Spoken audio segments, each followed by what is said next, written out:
Hello again and welcome back to my layout. This is pretty much just an update with a little bit of modelling included. I'm a little bit hoarse as I've had a bit of the plague, so I'm fine now, getting over it, and I'm looking forward to Gets, and I'll possibly be going on the Sunday. Reconsidered it, thought so I can get to the car if I need to put some stuff in it. I thought I'd go for the Sunday. Anyway, if you see me, say hello, and if you've got any questions, please ask me. Anyway, on with the update, and yeah, I've been doing some more detailing to my substation, and thanks for all your ideas. Some of them I've included as well.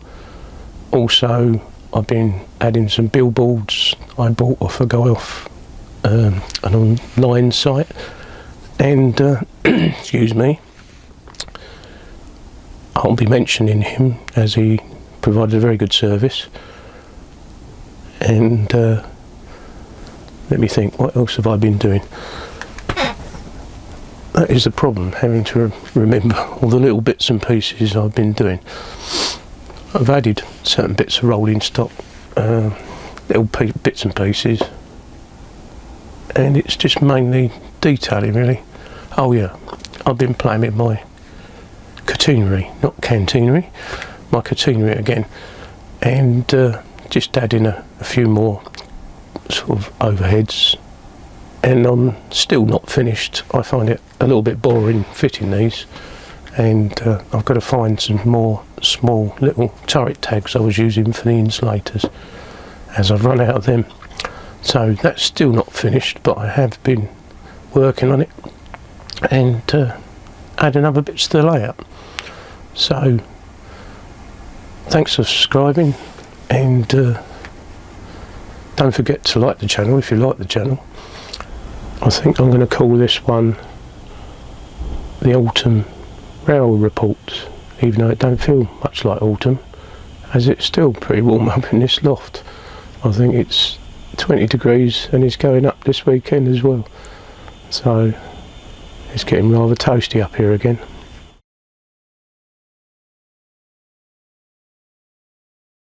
Hello and welcome back to Woodhill Park.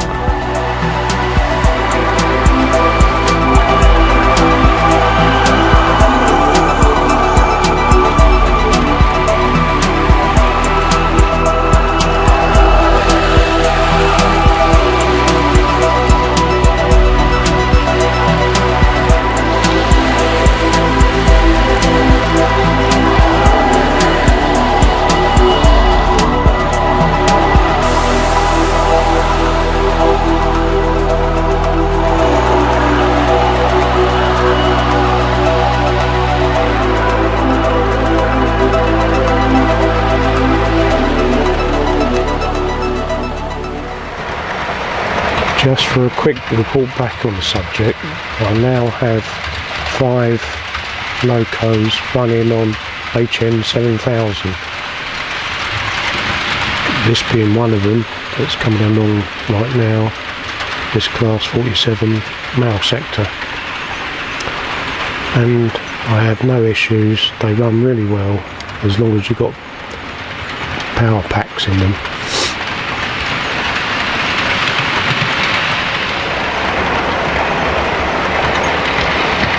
Also my class 56,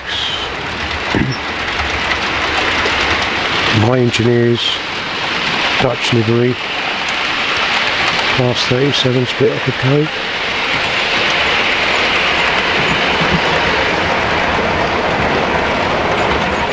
My class 50.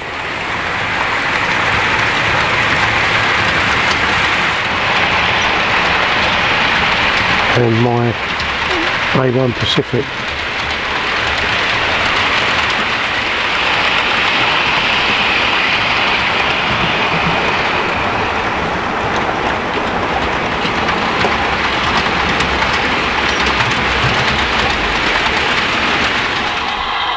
I've just finished fitting this mail sector class 47 out with a HM 7000 chip, and put the speaker that comes with it in there as best as I could, because it's a bit bulky. Sounded absolute rubbish, so I got my twin iPhone speaker that I had available and connected that up, and it sounds so much better. And it doesn't sound that bassy, but it does sound better than the Hornby speaker.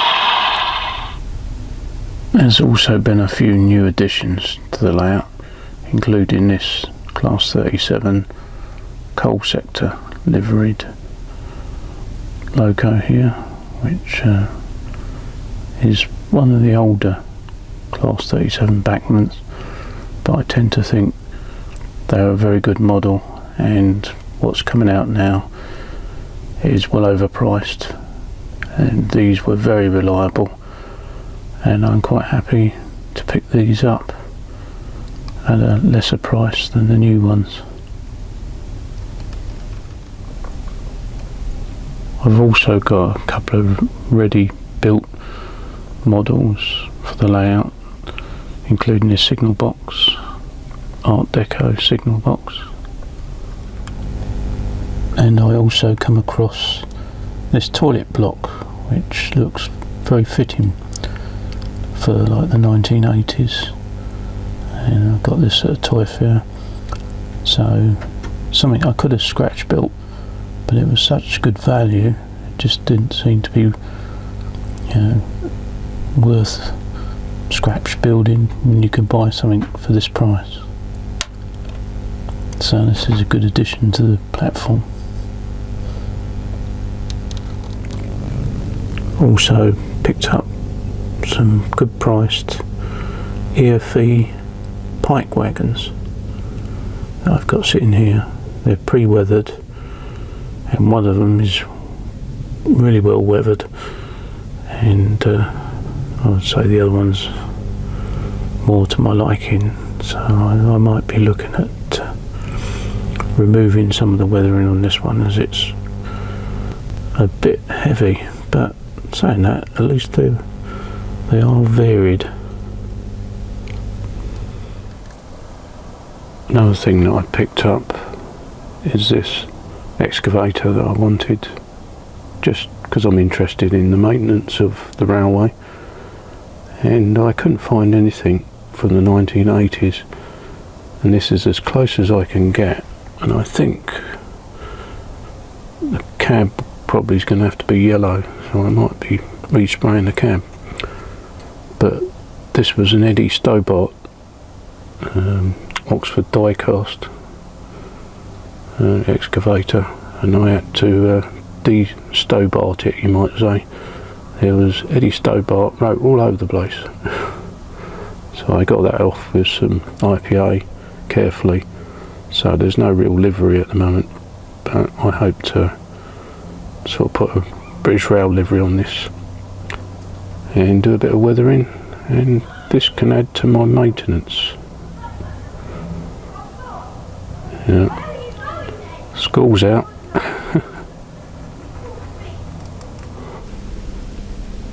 Meanwhile, I've been adding more detail to the substation, and I've added vents on the top. They're just a bit of discarded plastic from 3D printing that I had acquired, and they look very much like raised vents. And an outside light that somebody suggested, floodlight. Got some more junction boxes and bits and pieces. I've also added windows, but in the shape of barred up windows, just to keep the vandals from smashing the glass, so there is some light going into the building. I've done that on this side as well. There's a couple of windows. I've got a pipe that's entering the side of the building, going down to the ground. Don't know what that's taken into the building, but just adds a bit more interest.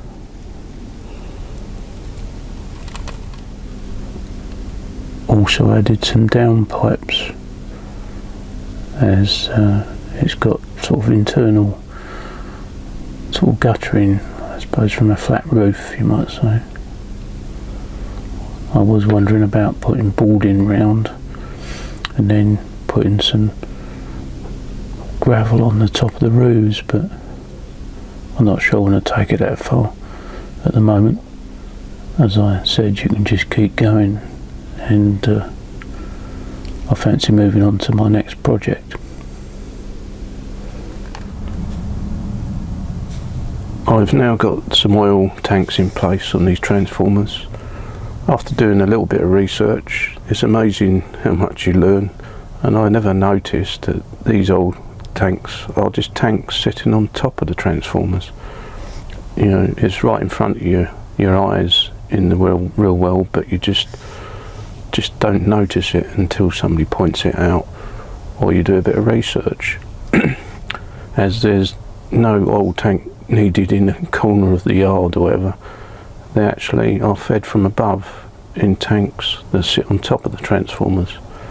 So I found some handy bits of plastic that are about the right size and scale for oil tank sitting on top, and I've just glued them on top, and I'm just about to do a little bit of weathering, just a little bit of streaks of rust, really, just to give it some authenticity, I suppose is the word. But yeah, with the trusty weathering powders, you can just highlight areas on the tank.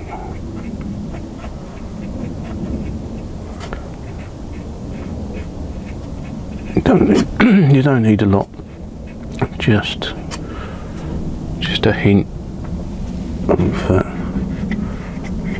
rust, really. Just blend it. If you get too much on, you just want to sort of rub it until it's all blended in.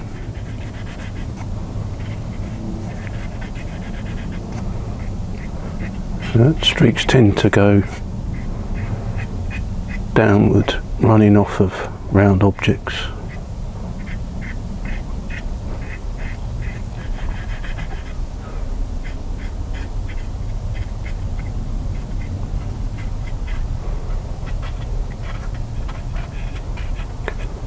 As I say, there's not a lot needed, just highlighting.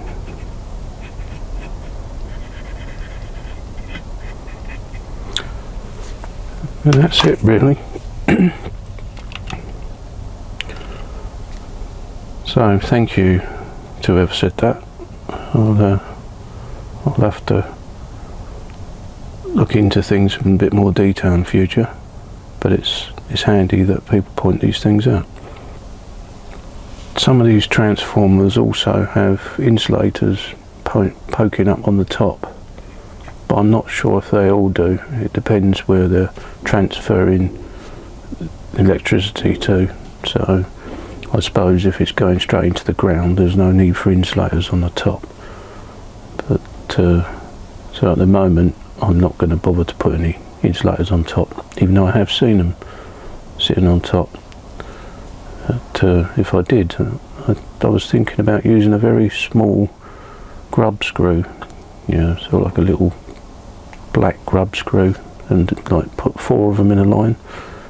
They would represent sort of insulators quite well, I think. but it would have to be a very tiny grub screw, and I did have a look and only got a few, so maybe that's something for the future. But as I've always said, there's so much detail you can add, and you can just keep going, and it's never ending, but enjoyable. I suppose in some ways I should know about this electrical system of cooling and insulating electrical parts with oil, as I used to work at BICC, and we used to make cable test sets that the electrical companies would use to test various cables and electrical equipment. So I was sort of working on oil field transformers years ago, so I should have realised, but I suppose memories fade, and I didn't know what this tank was. I'm also carrying on with the catenary that I haven't finished over here with the dapole gantries, and what I'm doing with these is not bolting them in from underneath as you can. I just drill a hole, cut the stem down, so I just cut this down possibly halfway and push it in the hole with some copy decks, because I don't want them to be too permanent. And to be honest, if I put copy decks on them, which is a very weak glue, if I knock them, I stand a chance of them not breaking off and being able to put them back into place. So just drill a hole, stick them in with some copy decks, and obviously get the gaps right so that the carriages don't hit them. And they do come in two varieties, one with a wide span so you can put it on a curve. So you've got to make sure you judge what you need. Every so often I am making them a little bit random rather than be dead opposite each other. And this part here, I'm going to get rid of the old fencing. And it never really looked right. It's probably steamier, you might say, wooden fencing. So I'm just going to carry on the galvanised metal railings in this area, and that will allow me to put a large overhead gantry here and have the fencing go around the outside of it, because at the moment if I go in close, there's not a lot of room for the upright to be near the track. Well, it's too near the track, should I say. So it needs to be the other side of the fence, and that really wouldn't look right. So I'm going to move the fencing back a bit and replace the fencing with the metal fencing, which you can see laid in the background, updating it to the 1980s sort of style of line side fencing. It's worth spending a bit of time on bends, especially to make sure none of your largest coaches hit any of the uprights. I mean, it's a layout on bends is never very accurate, because the bends are always a bit sharper than in real life, so there's more chance of a carriage like this length bashing into them, so you make sure you've got good clearances, especially on the inside, which seems to be very easy to overlook, as the centre of the coach can quite often come right across the bend. But as I said, there is two different sizes of these gantries that dapole supply. These gantries are just roughly in place, just to give me an idea how it's going to look. I've got to put the insulators on them. I've also got to work out the exact location that they're going to sit beside the track. Also, these gantries I cut down to only span 2 tracks, whereas the normal size does span 3. So because there's only 2 tracks here, I've cut these down.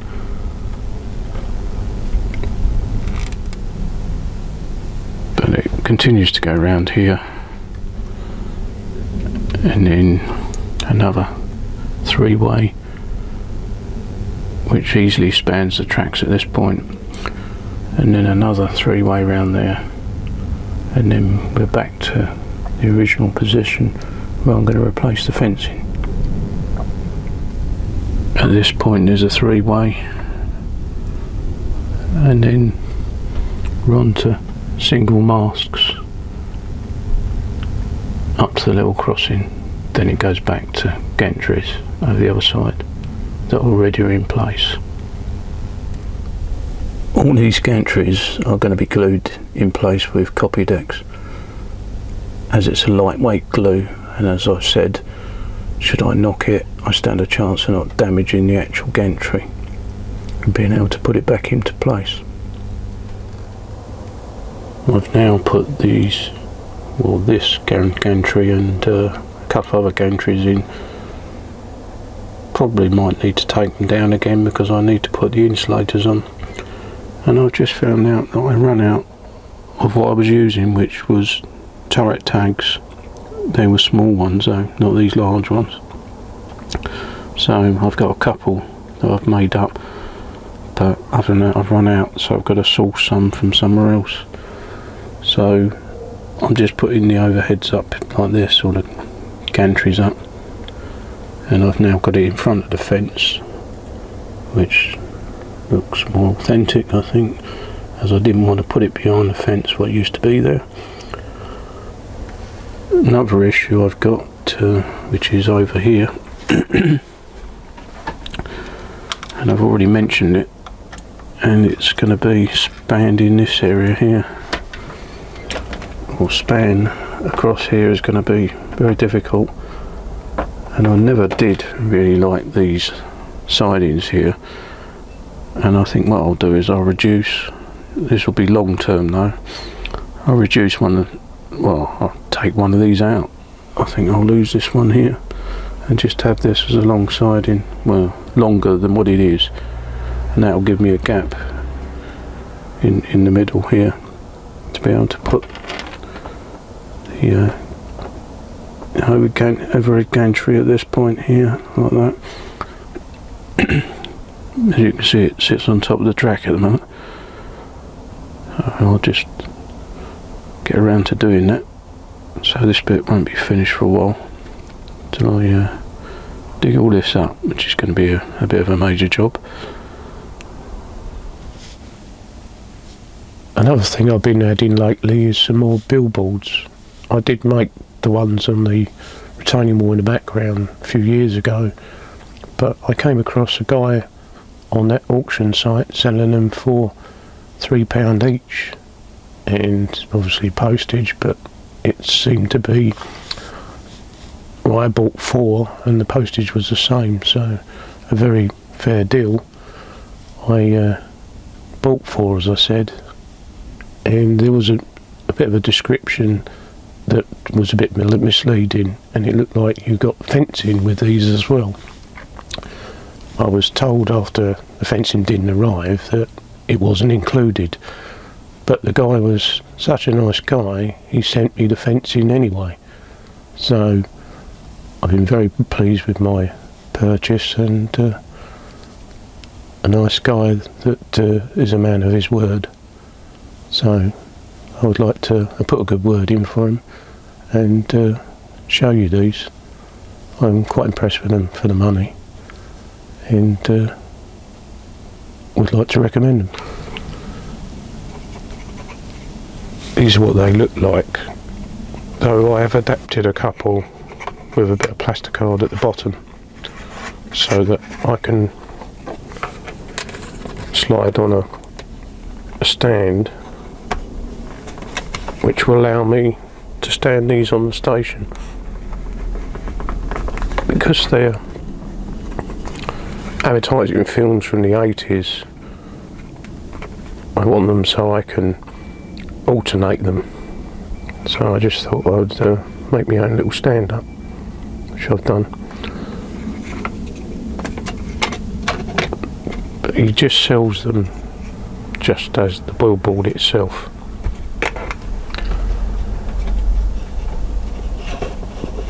But in his advert there was the fence in the background, but there was no disclaimer for not getting it. As I said, he kindly sent me the fencing, and it does look the part. It's laser cut MDF, smells funny like it always does, and what I've done is just painted this a bit, just with a sort of a weathering brown, just to give it a sort of a two-tone look. I've put a bit of plastic card on the back of it because you just got the MDF, and that's black plastic card with just some brown paint on it, just to just take your eye away from the back of the boarding. And I've just glued it on about 2/3 up, and you get little legs, come with a fencing. So I think if you want the fencing you're going to have to buy it separately, but it was nice enough, as I said, to send me some fencing because the description was misleading. So I've done this particular one to sit next to the level crossing as it comes across down to the station, as I thought they would be advertising themselves around that area while people were sitting waiting at the level crossing. You have to excuse me for sounding a bit husky. I've had a touch of the plague. Just getting over it now, so I don't sound great. So back on topic, I'm just going to put this in place on the layout. Right, we're over on the layout near the level crossing, and this is the site I'm going to install the billboard, which is mounted on the fence. I fancy having it here, as they would quite often advertise in an area where you was sitting still and had nothing to do other than look around. So I think this would be a fitting site. There's a bit of a brownfield site doing nothing with junk, so this is where I'm going to fit it. I'm just going to glue it in place with a little drop of super glue on the legs. So here we go. I reckon about there. A little bit back from the original iron railings, as would be the case sometimes. There would be gaps between fencing where people quite sadly would throw a load of rubbish, which I may put a bit of rubbish between the fences. But yep, that's where I want it to go. We'll see what it looks like in a minute. I think the glue's got it.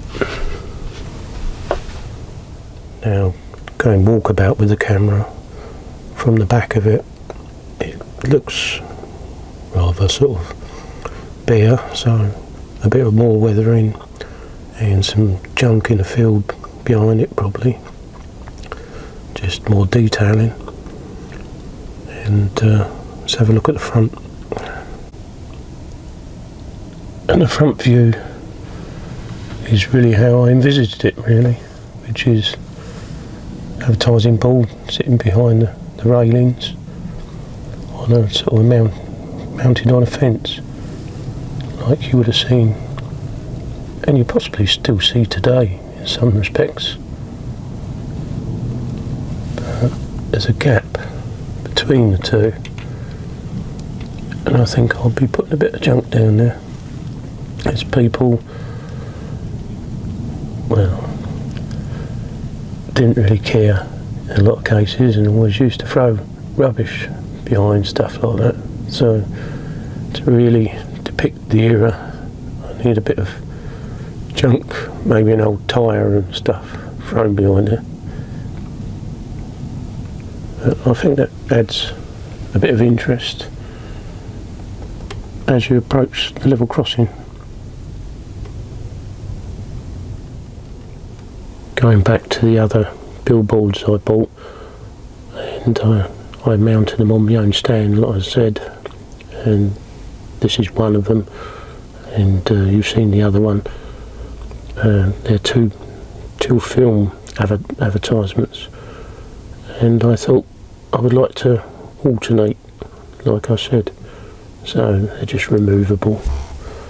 I possibly will paint the stand, but it allows me to just plonk it on the station pretty much.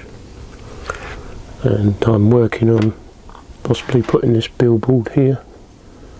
I've only got it sitting there temporary at the moment, wasn't sure, but might be a fitting place to have it. But advertising was a big part of the 1980s, and it's good to show some 1980s adverts.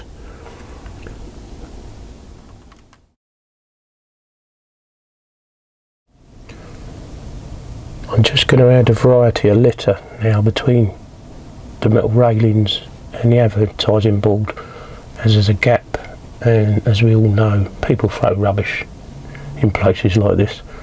So I've got the traditional shopping trolley, a road cone, an old dustbin, a tyre, some old wood, and I've got some litter which I got from Scale Model Scenery, I think it is. I've had quite a while. I've just dipped that in some watery PVA just to soften it, and I'm going to push that into place. Most of it I shall just glue in with a bit of Copydex. So here we go. There's no real way I can do this without getting my hands in the way, but I shall do my best to come away from it to show you what I'm doing as I go.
I hope you enjoyed that little update.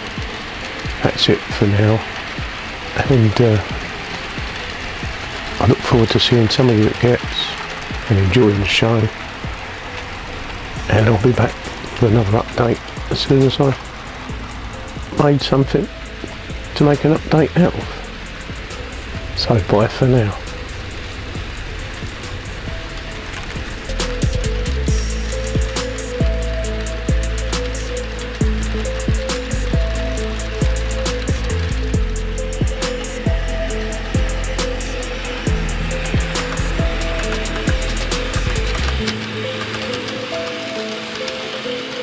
Thank you.